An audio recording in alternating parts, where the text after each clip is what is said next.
What is up, everybody? My name is Mario5514, and today we're going to be talking more about Splatoon 4. If you guys liked my previous video about the future of Splatoon 4, and so you guys wanted another video about it. We're going to be talking more about what Splatoon 4 could carry, or what Nintendo could add into this game. I think Splatoon 4 could be the best game within the series. It's just if Nintendo plays it right, then it could be like Splatoon 1 or Splatoon 2. But if they play it horribly wrong, if it goes horribly wrong, then it's going to be like Splatoon 3. Just embarrassing. So I'm going to be talking more about new ideas that Nintendo could add, if being a possibility of if the people want it or if Nintendo deems it as necessary. So without further ado, let's get right into it.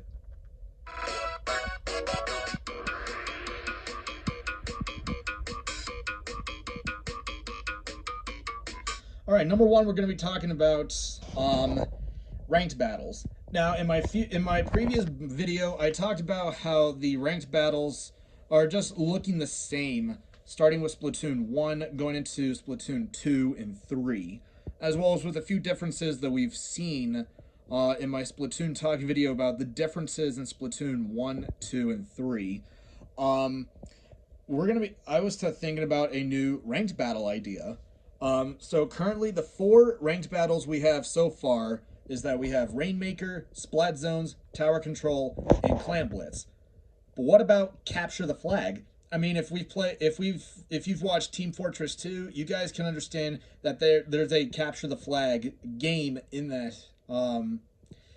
in the game itself. But what if Nintendo decided to add a capture the flag ranked battle into Splatoon 4? I mean, that could be something that would be out of the ordinary, as well as like something new Nintendo could add than just having the original ranked battles from 2015 and 2017. I would think another thing we could also do is that make the ranked battles a little longer. Instead of having like 5 minutes, why don't we have the capture the flag game be like 10 minutes? You know, give people enough time to. I think it gives it a little more of a competitive touch because capture the flag does take a little longer to play than the other ranked battles. So I think capture the flag would be a great idea to add to the ranked battle lineup, as well as it's just something new Nintendo could have. And let me just tell you, Capture the Flag is just it's a thrilling, it's an exciting game, and not only that, it adds adrenaline to the fun. I mean, how it could go is that we could have, I mean, if 2 teams would have their flag, you can't, here's the thing, I mean, you go at a normal speed, like if you're running or if you're swimming. If you have run speed or swim speed up, then that means you could see an increase in how fast you swim or how fast you run on foot. But if you have the if you take the flag, then basically your speed is just greatly reduced because of all that, because of the weight the flag adds on to your back, making it easier for your opponents to go after you.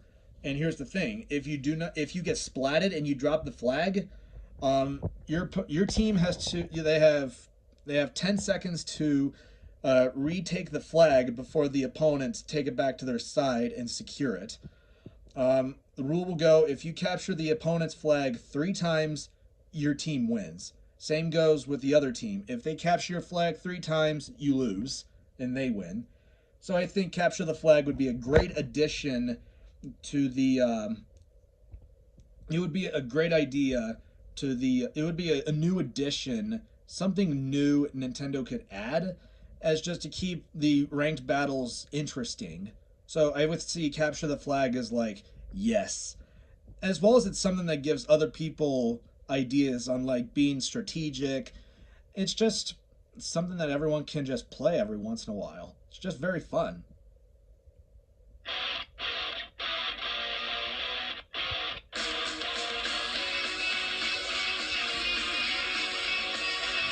All right, next up we're going to be talking about is The single player story mode. I'm gonna be reiterating what I've said in the future of Splatoon 4.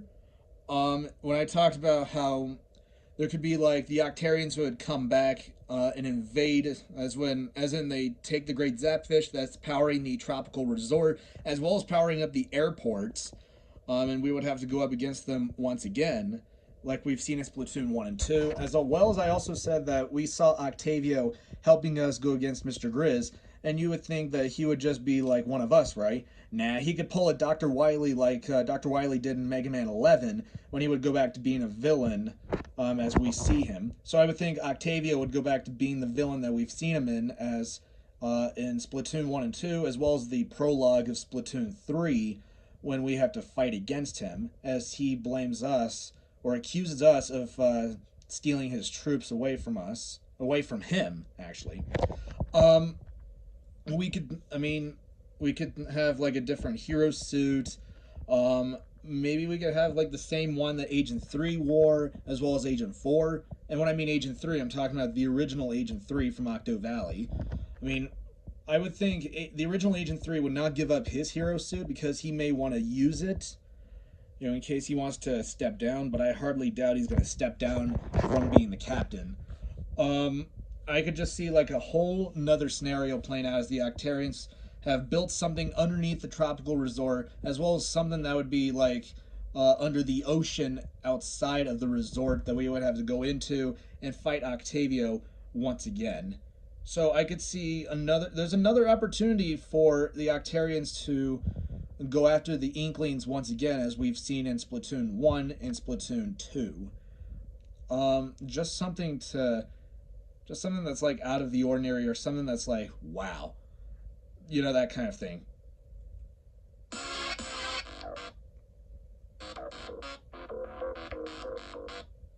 Okay, let us talk about another. Let's talk about another idea that I think a lot of. Let's just talk about it right now. If you guys have heard, for Splatoon 3, Nintendo released update. They updated Splatoon 3. The current update is at 9.0. And a lot of people have been going against Nintendo for it because it nerfed a lot of stuff that we've seen. It nerfed, from what I've seen, it nerfed blasters. It nerfed some of the ability chunks. And not only that, Nintendo is starting to go after people who are spawn camping their opponents. And the crazy thing is, people who are spawn camping will get banned for 6 months. Isn't that just crazy? I just think Nintendo is overstepping their boundary, and I think the people who are spawn camping, I think they should at least get banned for, I would think, at least a month, in the least. I think the most they would get banned would be between 1 to 3 months, for doing that kind of thing. I think, I would feel like that's very common for turf battles, especially for like private rooms. But I would hardly see that as like something that you would see in like a regular turf battle. Unless, of course, you think the others are just douches and they just want to just troll you. I mean, if they're trolling you, I think they deserve. Oh, gosh dang, they deserve to get banned. They deserve to get banned if they're just trolling you. Also, Splatoon 2 is not as big as I thought going into like the Splatoon 3 era, but I think Nintendo should have like a tournament in Splatoon 2. I mean, if we look at the Splatoon manga, we've had the Koro Koro Cup tournament in Splatoon 1 in the Splatoon 1 era. We've also had the Ranked King Cup in Splatoon 2, which was the turf battles, and then we also had the ranked battle version of the Square King Cup. We also had the Stamp Rally arc, which I think was moving towards the end of the Splatoon 2 era, moving towards Splatoon 3, as well as we had the Final Fest arc, which was talking about the Final Splatfest, Chaos versus Order. So I would think a tournament could come into play for Splatoon 2 if Nintendo wanted to.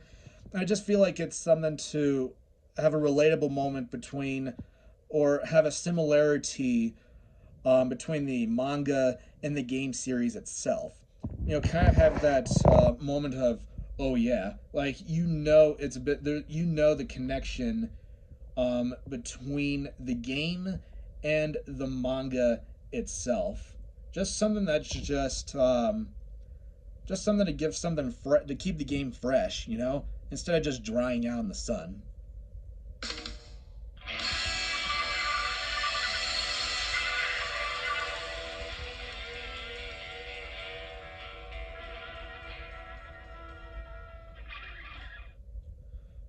Okay, let's talk about another idea I think Nintendo should add is they should add some of the third weapon kits or Sheldon's picks, which were depicted in Splatoon 1 and Splatoon 2. Those weapons include, from the Splatoon 1 era, the Wasabi Splatter Shot, the NZAP 83, the Heavy Splatling Remix, the Tempered Dynamo Roller, the Cherry H3 Nozzle Nose, and many more that we've seen in Splatoon 1. Some of those weapons made their reappearance in Splatoon 2. Others were brought back, but they were given like a new look or a new style to go with Splatoon 2. Like we have the Tony Kensa Splatter Shot, which is supposed to be the Wasabi Splatter Shot of Splatoon 2. We have the Tony Kensa Splat Roller, which is the Koro Koro Splat Roller variant of that roller in Splatoon 1 or Splatoon 2, as we would see. As well as the Tony Kensa Dynamo Roller, which is the Tempered Dynamo Roller Splatoon 2.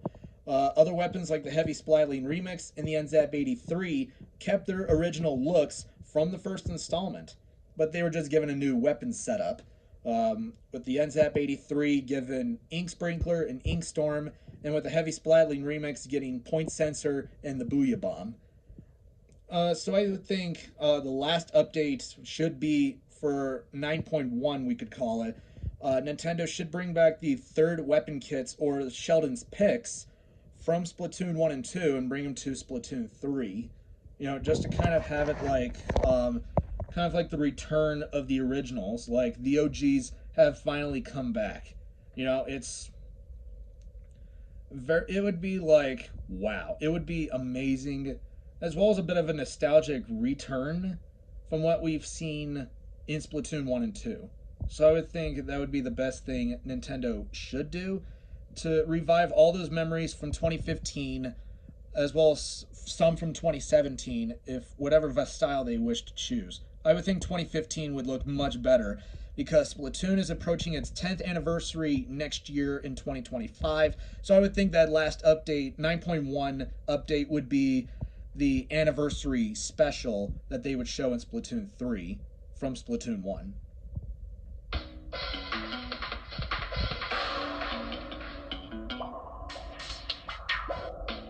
Okay, another thing I want to talk to you guys about is the weapon setup.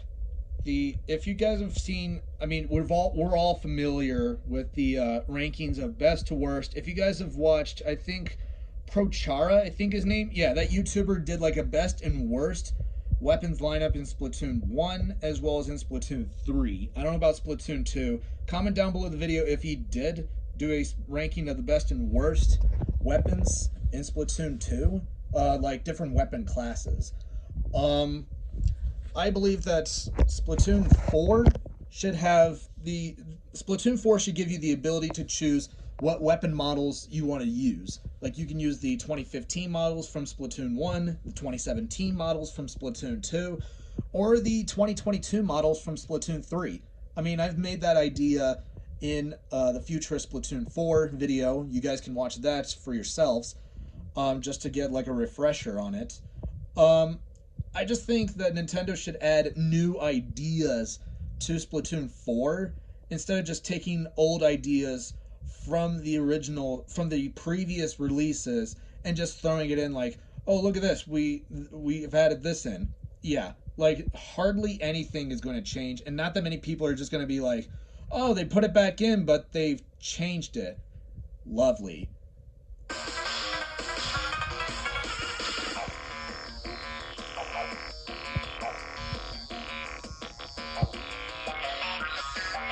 Alright, let's talk about one last thing before we end the video. So if you guys have known, the Great Festival is coming up in 2 weeks. You guys, I've heard some of you have casted your ballot early before the Grand Festival started. Comment down below the video which is the most important part is to you. What is the most important? What is the most important to you? The past, the present, or the future? I did a poll on Discord, and the majority of the people so far voted for Team Past. I mean, there were like an equal amount of people voting for Team Present and Team Future, but currently I saw the majority of the votes go towards Team Past. And yeah, my ballot would be voting towards Team Past, because I feel like we need to learn from the past to avoid repeating the mistakes that were made in the past. Because someone made a good comment talking about history. They said, if you don't learn from the past, you're doomed to repeat it. Like, if you don't learn from history, you're doomed to repeat those past mistakes. And how that is very powerful, and that is very true. Like, if you don't learn what happened in the past, you will never move forward to where you need to be. And let me just tell you, it will come back. It's like a boomerang. It'll come right back to, it's going to come right back at you and just smack you in the face when you're least expecting it. And I can just tell you, and I can only warn people, the game really just, Nintendo really needs to learn what they've did in Splatoon 1 and 2 so they can avoid making the mistakes that made Splatoon 3 go downhill. So yeah.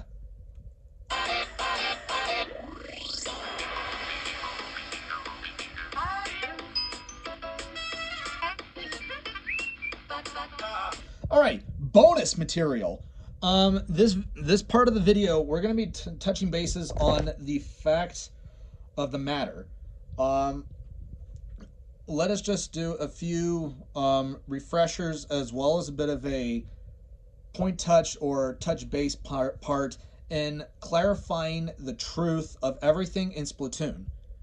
From what we've heard from Cuttlefish in Splatoon 3's Return of the Mammalians, when we're wearing the hero suit, as Cuttlefish made a comment saying the old Agent 3 was as clean as a catfish, meaning he was pertaining that we're wearing Agent 3's hero suit from when he was in Octo Valley. That is not true. That is just a new hero suit that we're wearing. The original Agent 3's hero suit, which I will say, was a black pullover with a yellow high-vis vest over it. Neo Agent 3's hero suit is bright yellow with blue accents. So, yeah, you could tell a huge difference between Neo Agent 3's hero suit and with the original Agent 3's hero suit that we've seen in Splatoon 1's single-player story mode in Octo Valley, and from what we saw in Octo Expansion when we decided to play the escape sequence, when Agent 3 saved us from being pureed in that blender. Another thing I want to touch bases on is, you're probably asking, okay, what about the,